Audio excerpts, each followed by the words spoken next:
لله رب العالمين حمدا شاكرين حمدا ناعمين حمدا يوافي نعمه ويكافئ مزيده يا ربنا لك الحمد ولك الشكر كما ينبغي لجلالك الكريم وعظيم سلطانك أشهد أن لا إله إلا الله وحده لا شريك له وأشهد أن محمدا عبده ورسوله اللهم صل وسلم وبارك على النبي الكريم وعلى آله وأصحابه ومن تبعه بإحسان إلى يوم الدين. رب اشرح لي صدري ويسر لي أمري واحلل عقدة من لساني يفقهوا قولي.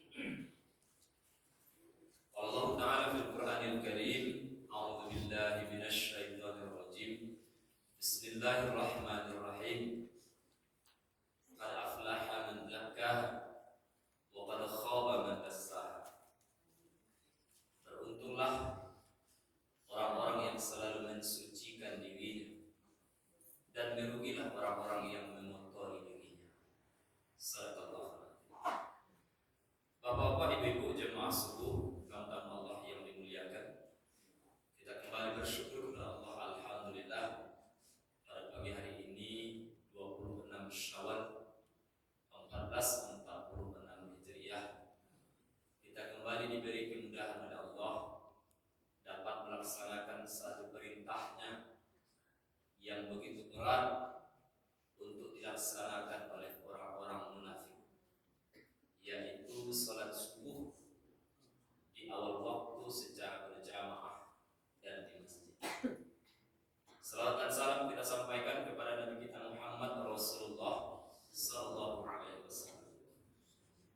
Bapak Ibu Allah, kita masih berada di bulan Syawal, masih berada dalam suasana Idul Fitri. Idul Fitri bermakna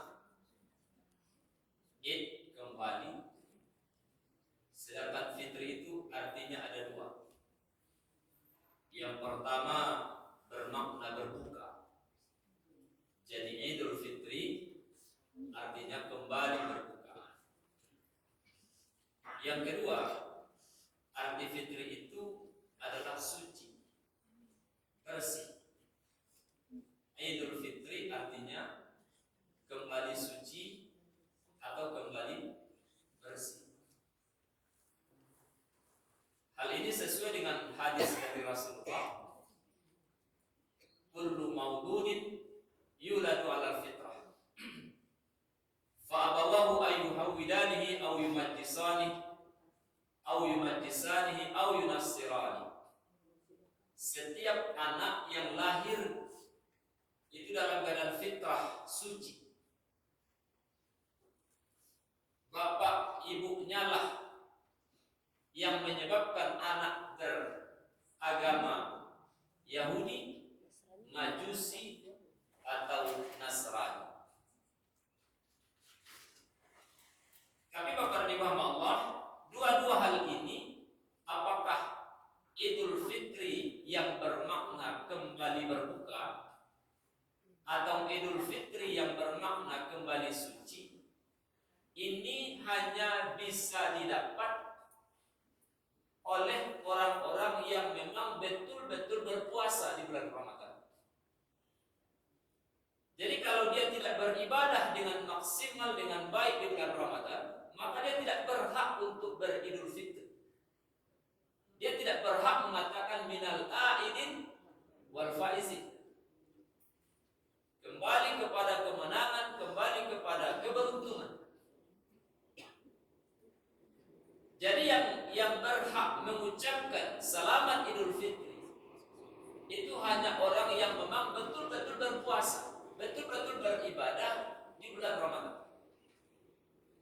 Jadi kalau ada orang yang beribadah maksimal di Ramadan tapi mengucapkan selamat Idul Fitri atau ikut beridul Fitri, nah itu namanya Idul Fitri kawin. Kita ikut Idul Fitri kawin, Idul Fitri palsu. Di negara waktu kan banyak yang palsu-palsu, tahu ya? Alis mata palsu, rambut palsu, gigi palsu, asal baju ijazah palsu. Kamu nggak sebut palsu dong, ibu yang sebut palsu.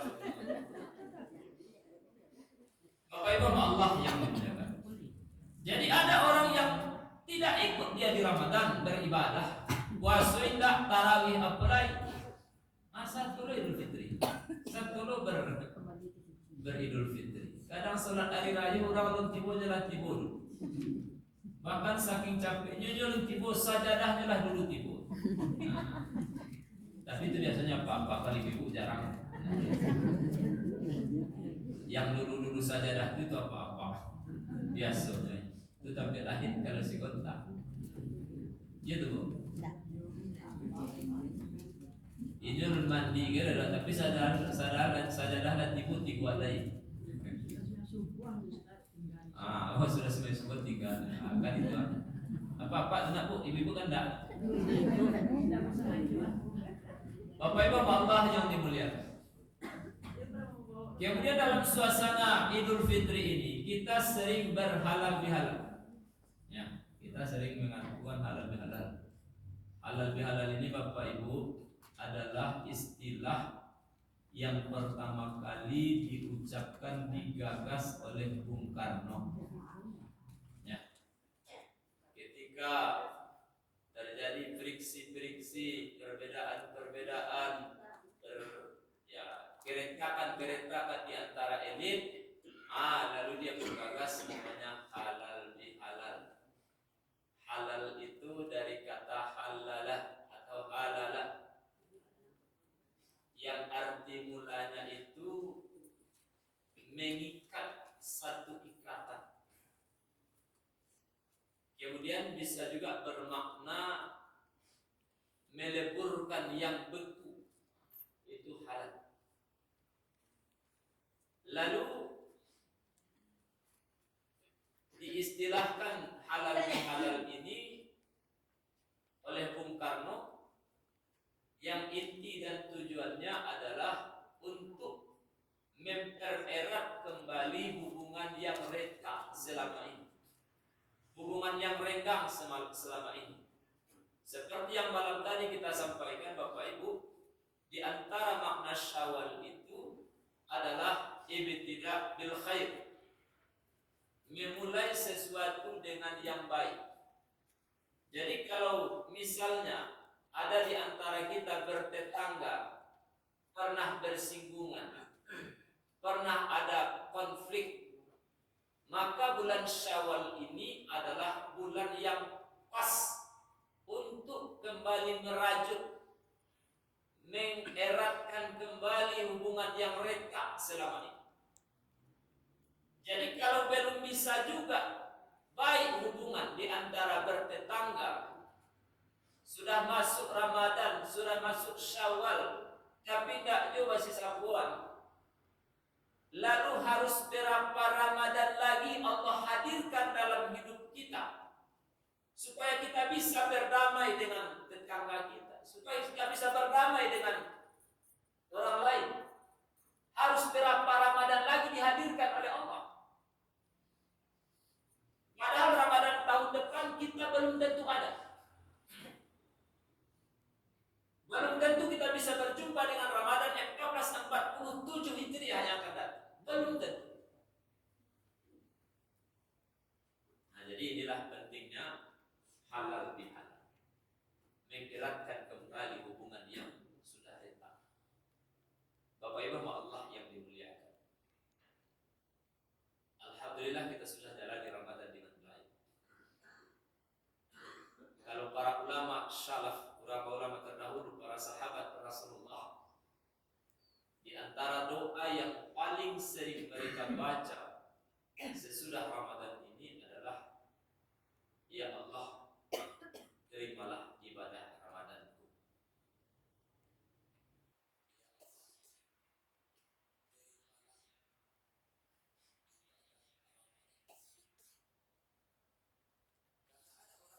Ramadan, beribadah di bulan Ramadan, tapi tidak dapat balasan dari Allah. Dalam satu hadis Nabi kita mengatakan, ragiba anna rajulin dakhala alaihi Ramadan summan sarakha fala yughfarulah. Alangkah meruginya seseorang masuk Ramadan, bahkan sampai berakhir Ramadan, tapi dia tidak mendapatkan ampunan dari Allah Subhanahu wa ta'ala.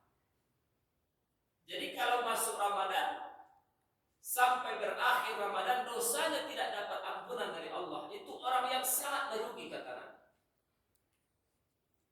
Karena apa? Karena fasilitas ampunan di bulan Ramadan itu terbuka lebar. Peluang-peluang mendapatkan ampunan Allah itu terbuka lebar. Ibarat pemerintah memberikan remisi potongan hukuman kepada para nabi, para tahanan di penjara. Tapi ada tahanan itu yang tidak dapat. Jangankan 1 tahun, 2 bulan, 3 bulan, 1 hari pun tidak dapat potongan. Nah, itu orangnya rugi. Jadi Bapak Ibu Allah yang dimuliakan, di antara doa yang hendaknya kita panjatkan juga kepada Allah, kita memohon kepada Allah supaya Allah menerima amal ibadah Ramadan kita. Allah, setelah juga kita sampaikan tadi malam, kita mesti menjaga nilai-nilai Ramadan kita. Taruhlah Bapak Ibu kita sudah mendapatkan pahala yang banyak insya Allah. Tapi kalau pahala itu, kebaikan itu, nilai-nilai Ramadan itu tidak kita jaga, maka tidak tertutup kemungkinan ketika kita nanti pulang kembali kepada Allah, tidak ada membawa bekal apa-apa. Dalam satu hadis Nabi kita mengatakan, syiddatul asya tukhbitul amal. Ada beberapa perkara kata Rasulullah yang akan dapat menghapuskan amal-amal ibadah. Jadi pahala-pahala kebaikan yang sudah dia dapatkan itu tidak nampak di akhirat. Tidak nampak mana pahala Ramadannya, mana pahala salatnya, mana pahala sedekahnya, mana pahala haji umrahnya. Tidak nampak. Kenapa? Karena dia hapuskan. Karena dia hilangkan pahala-pahala itu dengan perbuatan-perbuatannya di dunia. Apa perbuatannya itu? Di antaranya kata Rasulullah, istighalu bi uyubil khalq, sibuk dengan aib orang lain. Sibuk dengan aib orang lain. Bak kecil pepatah bapak itu, bungan di seberang lautan kelihatan, gajah di palungku matu tidak nampak. Begitu kecil nampaknya.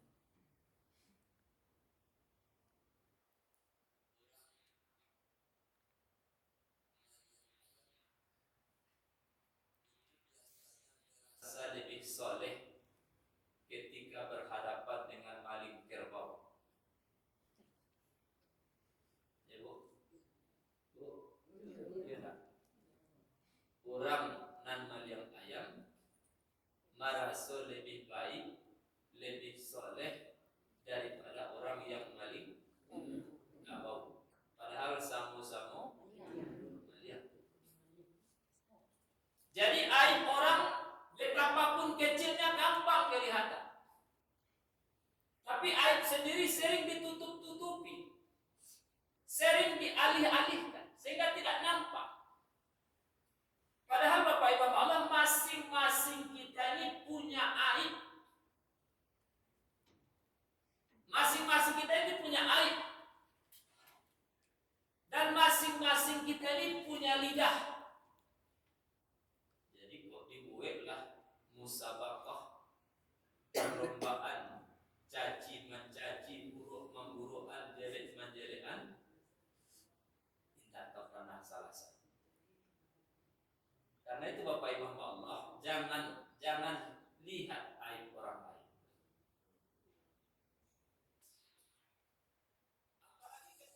Orang lain itu sudah ditutup oleh Allah. Artinya orang lain tidak ada yang tahu. Ada satu ketika Bapak Ibu Allah mengadu seorang sahabat kepada Umar bin Khattab radhiyallahu anhu. Yang ketika itu Umar bin Khattab sedang jadi khalifah. Yang dia katakan apa Bapak Ibu? Khalifah, saya melihat si anu berzina.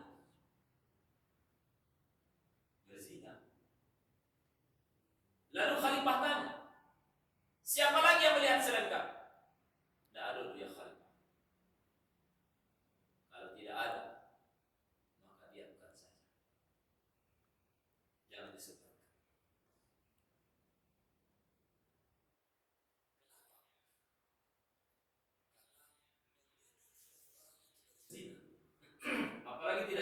saksi yang lain, maka dosanya besar.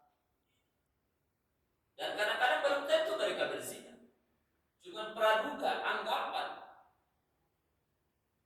Nah, jadi Bapak Ibu Allah, begitu juga dengan aib-aib yang lain.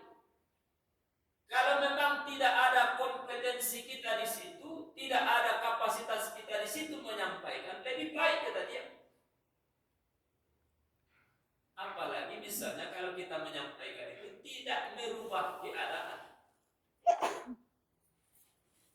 Nah, dibicarakan itu Prabowo Jokowi, tidak akan merubah keadaan. Awak mempergunakannya di rumah awaknya, tidak akan berubah kondisinya, Bapak. Bapak Ibu Allah yang dimuliakan. Jadi ada orang yang sibuk dengan aib orang lain.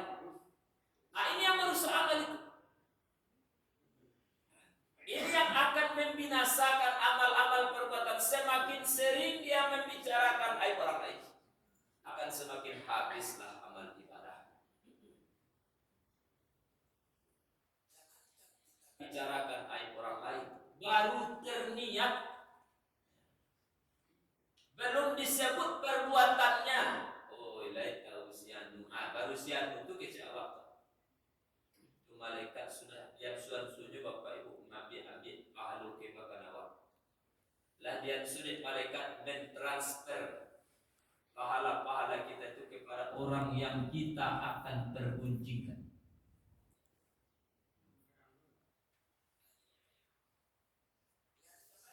Katakan innal hasada ya'kulul hasanat kama ta'kulun naral hatab.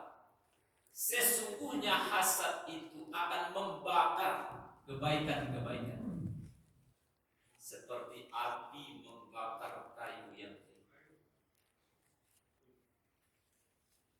Jadi Bapak Ibu Allah, paralu kita jago nilai-nilai ibadah. Jangan kita sia-siakan amal ibadah yang sudah susah-susah kita mendapatkan. Sehingga nanti kita merasa kembali kepada Allah, kita tanya, ya Allah, mana pahala puasa saya? Mana pahala tarawih saya? Mana pahala tadarus saya? Mana pahala infak zakat saya, ya Allah? Rupanya tak ada. Alah habis. Ditransfer malaikat ketika awak membicarakan aib orang lain. Bapak Ibu Allah, kenapa ketika puasa, ketika Ramadan, kita bisa merem, kita bisa menahan, tidak membicarakan aib orang lain? Kenapa kita bisa? Kenapa setelah lepas Ramadan, seolah-olah kendali itu hilang, rem itulah blok? Ya.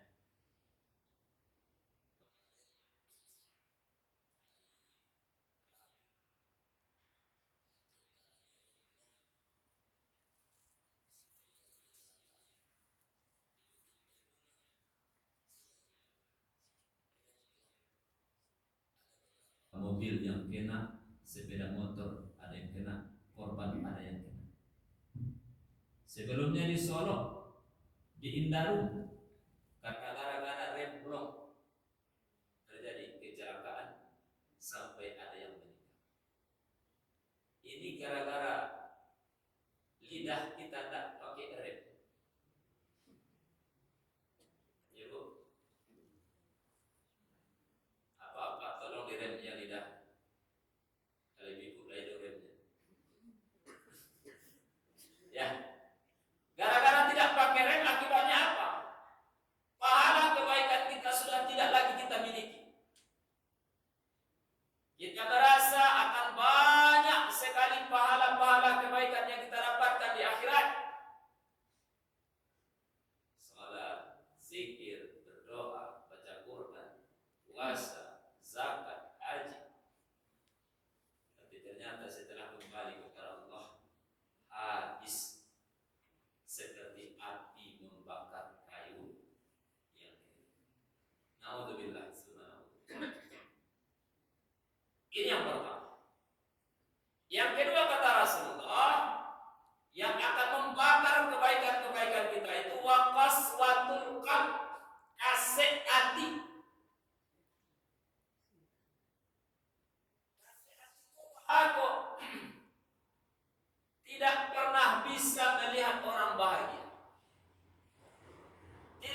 bisa melihat orang senang, susah hatinya melihat orang senang. Senang mencari orang susah, susah mencari orang senang. Ada orang berhasil, ada orang berubah. Oh, jadi bahan pembicaraan di rumah. Jadi Bapak Ibu Allah, ikut namanya qaswatul qalb, kasih hati. Termasuk di dalam kesat hati atau hati qaswah itu adalah hati yang sulit, yang susah diajak kepada kebenaran.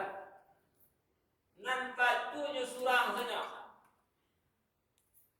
Jadi orang benar itu bagus, tapi merasa paling benar ini tidak bagus.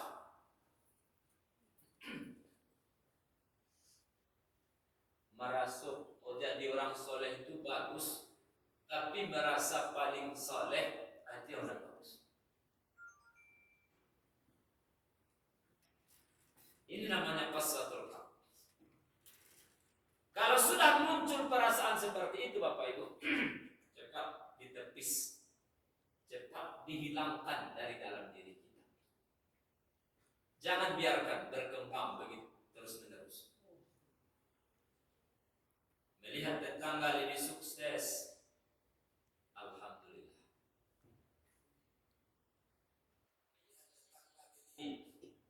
Mobil baru,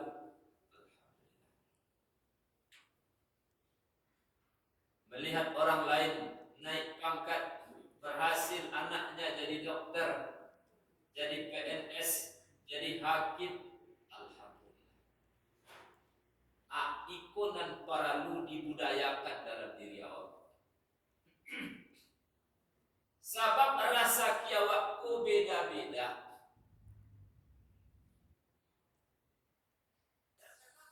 Allah sudah merupakan karakter manusia, kata Allah. Idza mabtalahu rabbuhu fa akramahu wa na'amah fa yaqulu rabbi akraman. Apabila manusia itu ditimpa dengan kebaikan, dengan rezeki yang banyak, dia katakan fa yaqulu rabbi akraman. Tuhanku telah memuliakan aku. Wa idza mabtalahu faqadara alaihi rizqah fa yaqulu rabbi ahanan. Dan ketika mereka disempitkan rezekinya oleh Allah, artinya orang lain lebih sukses, orang lain lebih jaya, orang lain lebih berhasil daripada dia, dia katakan fa yaqulu rabbi ahanan. Tuhanku sudah menghinakan aku.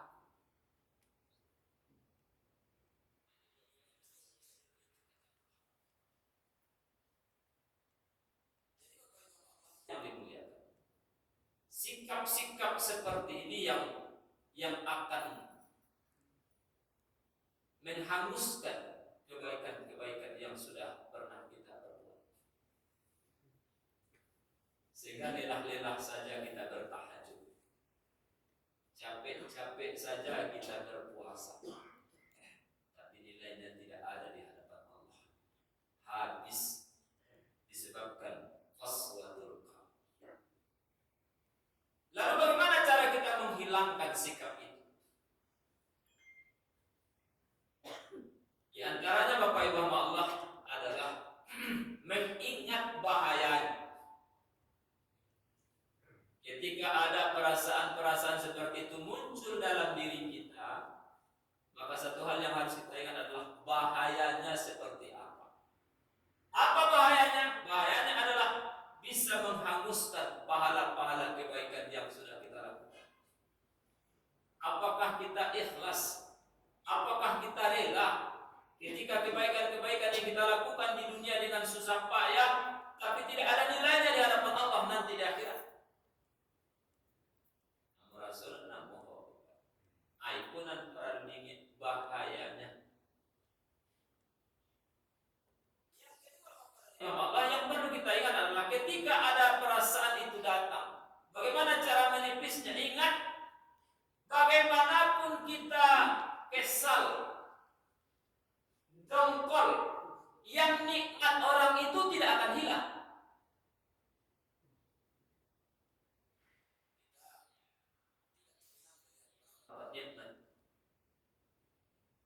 Walaupun kita tidak senang, marutok-rutok dalam hati, nah nikmat orang itu kan tidak hilang, bro. Kan tetap jadi, no? Jadi apa gunanya kita kesal, kecewa, marah? Yang nikmat itu tetap tidak hilang dari dunia. Lain cerita kalau wak dongkol, kalau kita kesal, kecewa, marah, nikmat itu hilang, oke lah. Ini tidak. Nikmat tetap dia dapatkan. Hati kita yang tambah sakit, uban kita yang tambah banyak. Pahala kita tambah habis. Nah ini Bapak Ibu.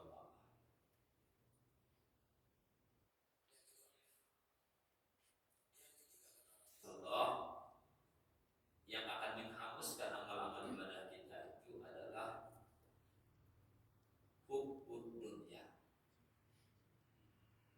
Apa itu hubbud dunya? Terlalu cinta kepada dunia. Dunia itu bisa jadi harta, bisa jadi pangkat jabatan, bisa juga keturunan, bisa juga yang lain-lain. Ada orang saking cintanya kepada gelarnya, jadi kalau tidak dipanggilnya datuk, oh, tidak pasti agak marah. Tidak dipanggilnya Bu Hajah, berang. Tidak dipanggilnya Pak Haji, ada apa namanya bawah. Ada orang seperti itu. Bapak Ibu Allah yang dimuliakan. Jadi hubbud dunia ini berbahaya. Kita boleh cinta dunia, tapi jangan terlalu mencintai dunia. Yang harus jadi fokus perhatian bagi kita adalah akhiratnya Allah. Sebab Bapak Ibu Allah, dunia ini bukan tempat kita tinggal, tapi tempat kita meninggal. Kita pahami Bapak Ibu, dunia ini bukan tempat kita tinggal, tapi tempat kita meninggal. Akan masih banyak perjalanan yang kita tempuh Bapak. Kita sekarang baru di alam yang ketiga. Alam arwah sudah kita lalui. Alam rahim sudah kita lalui. Sekarang kita berada di alam dunia. Lepas dari alam dunia kita masuk alam yang keempat, namanya alam barzakh. Alam barzakh, alam kubur. Entah berapa lama kita di situ, tidak tahu kita Bapak. Nenek kita yang sudah meninggal sekarang di alam barzakh. Suami, istri, anak kita yang mungkin sudah ada yang meninggal, sekarang mereka berada di alam barzakh. Keluarga kita yang terdahulu, nenek dari nenek kita berada di alam barzakh. Mereka belum masuk surga, belum merasakan neraka, tapi masih menanti hari kiamat.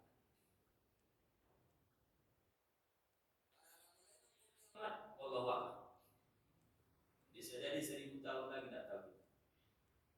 Satu hal yang jelas kata Rasulullah sebagai gambaran ini Bapak Ibu, kalau masih lama kiamat itu, kok masih turun hujan, masih ada turun hujan, berarti 3 tahun lagi alun datang Dajjal itu. Alun turun Dajjal selama 3 tahun, kalau masih ada turun hujan. Jadi selama 3 tahun tidak turun hujan, baru tiba Dajjal, baru turun Dajjal. Dajjal itu hidup di dunia sampai 10 harinya Bapak Ibu, tidak lama-lama. 1 hari dia tinggal di dunia seperti setahun perasaan kita lamanya. 1 hari. 2 hari dia di dunia ini seperti 1 bulan. Hari ketiga baru seperti hari-hari biasa. 40 hari dia tinggal Dajjal itu di bumi ini, tidak ada satu tempat pun, negeri pun di dunia ini yang tidak ditempati kecuali 2. Makkah, Madinah. Berarti Bukit Tinggi